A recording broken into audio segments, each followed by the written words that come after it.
Sir రీసెంట్గా చూసుకున్నట్లయితే ఇంకొన్ని రోజుల్లో మనకి ఎలక్షన్స్ రావడం అనేది జరుగుతుంది. మన స్టేట్కి నెక్స్ట్ ఎవరు సీఎం అయితే బాగుంటుంది అనుకుంటున్నారు సార్? పవన్ కళ్యాణ్ సీఎం అయితే బాగుంటుందండి, కానీ అవడానికి ఛాన్సెస్ తక్కువగా ఉన్నాయి. అదే ఆయననే ఎందుకు అనుకుంటున్నారు సార్? అంటే కొంచెం మనిషిలో సిన్సియర్టీ ఉంది. తర్వాత ఆయన ప్రకటించిన పాలసీ కూడా కొంచెం బాగుందని అనుకుంటున్నాను. లేదంటే చంద్రబాబు నాయుడు, జగన్మోహన్ రెడ్డి కంటే ఇతను కొంచెం మంచిగా మాట్లాడుతున్నాడు. అందుకని ఆయన సీఎం అయితే బాగుంటుంది, కానీ అయ్యే అవకాశాలు కనపట్లా. ఎందుకంటే అంత మెజారిటీ పాపులారిటీ లేదు. అంటే ఇప్పుడు మనం చూసినట్లయితే ఆయనకు అనుభవం లేదని చెప్పి మిగతా పార్టీ వాళ్ళు ఆయన విమర్శించడం జరుగుతుంది. దానికి మీరేమంటారు? అనుభవం అవసరం లేదండి, ఆయనకి అనుభవం అక్కర్లేదు. కమిట్మెంట్ ఉండాలి, ఆ పాలసీ మంచిదో ఉండాలి. అనుభవానికి సీఎంకి సంబంధం లేదు. అంటే ఇప్పుడు మన ప్రభుత్వం చూస్తున్నట్లయితే చంద్రబాబు నాయుడు సీఎంగా పరిపాలనగా చూసాం, ఒక 5 ఏళ్ళు చూసాం. ఇప్పుడు ఈయన పరిపాలన మీకు ఏ విధంగా అనిపించింది సార్?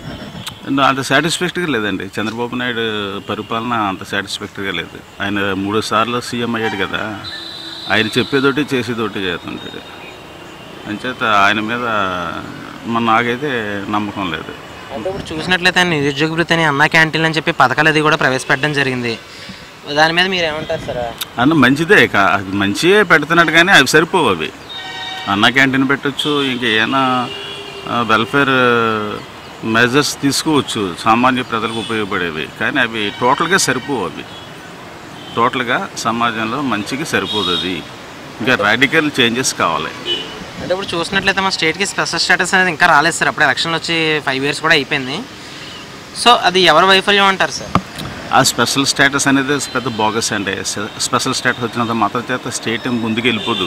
ఆ స్పెషల్ స్టేటస్ ఉపయోగించుకుని వాళ్ళు ఓట్లు సంపాదించుకోవడానికి ఒక స్ట్రాటజీ తప్ప టోటల్గా ఏం బెనిఫిట్ ఉండదు. స్పెషల్ స్టేటస్ అంటే ఎకనామిక్గా మౌలికమైన చేంజెస్ రావాలి. ఎకనామిక్ చేంజెస్ అవి వస్తేనే ప్రజలు బాగుపడతారు.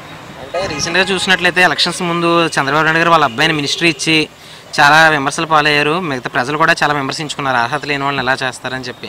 దాని మీద మీ స్పందన ఏంటి సార్? నిజమే, అతనికి అనుభవం లేదు, అతనికి ఇది కమిట్మెంట్స్ ఇలాంటివి ఏం లేవు. అతను సీఎం చేయాలని చంద్రబాబు ఒకడికే కోరికగా ఉండొచ్చు, కానీ ప్రజలు లిటరేట్ ప్రజలు యాక్సెప్ట్ చేయొచ్చు, కానీ చదువుకున్న వాళ్ళు, మేధావులు లోకేష్ని సీఎంగా యాక్సెప్ట్ చేయడం అనేది జరగదండి.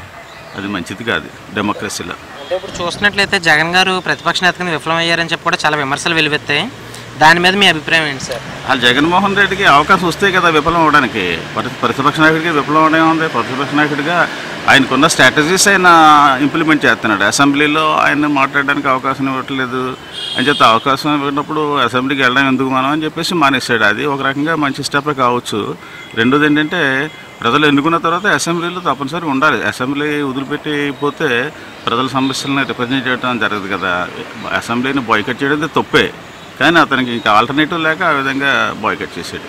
అంటే ఇప్పుడు మనకి పవన్ కళ్యాణ్ గారు కనుక అధికారంలోకి వస్తే రాష్ట్రాన్ని ఏ విధంగా ముందుకు తీసుకెళ్లే అవకాశం ఉంది సార్?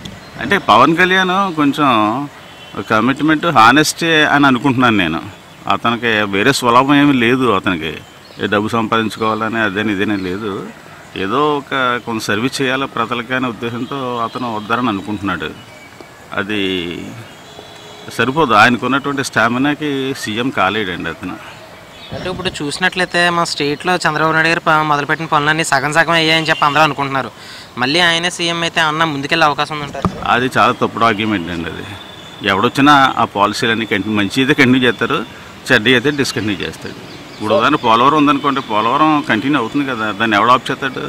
రాజశేఖర రెడ్డి కొడుకు వచ్చినా ఆఫ్ చేయడు, పవన్ కళ్యాణ్ వచ్చినా ఆఫ్ చేయడు. అది కంటిన్యూస్ అలా జరుగుతూనే ఉంటుంది. అది ముందుకు పోతుంది. అది చంద్రబాబు నాయుడు వస్తేనే పాలసీలు ఇంప్లిమెంట్ చేస్తాడు, ప్రోగ్రామ్స్ అనేది చాలా తప్పండి అది.